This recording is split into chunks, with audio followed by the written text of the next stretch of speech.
Hello everyone, আমার channel Shanta cooking স্টুডিওতে আমি ফারজানা শান্তা আপনাদের সবাইকে অনেক অনেক অভিনন্দন জানাচ্ছি। আজকে আপনাদের জন্য আমি নিয়ে এসেছি কিভাবে বাসায় কর্নডেক্স মিল্ক তৈরি করতে হয়। আর কর্নডেক্স মিল্ক তুলনামূলকভাবে দামে একটু বেশি পড়ে, তো আমরা যদি বাসায় তৈরি করি তাহলে খরচও খুব কম পড়ে, কারণ বাসায় দুধ চিনি সবসময় থাকে।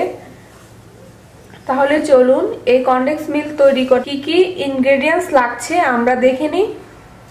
আমি এখানে 2 কাপ দুধ নিয়েছি, নরমাল দুধ। 1 কাপ চিনি নিয়েছি, 1 টিস্পুন বেকিং সোডা আর অল্প পরিমাণ বাটার।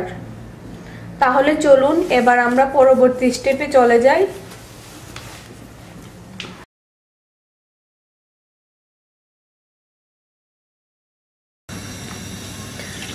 আমি চুলায় একটি পাত্র বসিয়ে নিয়েছি, এবার আমি দুধটুকু দিয়ে দিচ্ছি। এবার আমি চিনিটাও দিয়ে দিব। এবার দুধ আর চিনিটাকে ভালো করে নেড়ে মিশাতে হবে। আর চুলার হিট মিডিয়াম করে রাখতে হবে, আর সব সময় এভাবে নাড়তে হবে যেন দুধের উপরে সর না পড়ে, সেদিকে অবশ্যই লক্ষ্য রাখতে হবে। আমাদের দুধটা ঘন হয়ে আসছে, এখন আমি এর মধ্যে বেকিং সোডাটা দিয়ে দিব।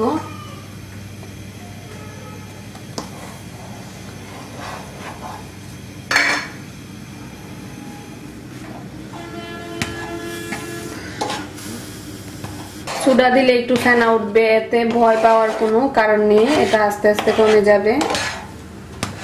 আর এইভাবে ভালো করে নেড়ে চেড়ে সোডাটা মিশিয়ে দিতে হবে। তবে অনবরত নাড়তে থাকতে হবে, না হলে পোড়া লেগে যাবে। এখন আমি বাটারটা দিয়ে দিচ্ছি।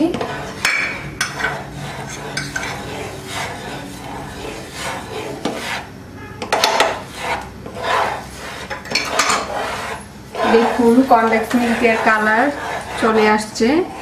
এটা আমি আরেকটু ঘন করব, আর ঠান্ডা হলে আরো ঘন হয়ে যাবে। আঠালো একটা ভাব চলে আসছে।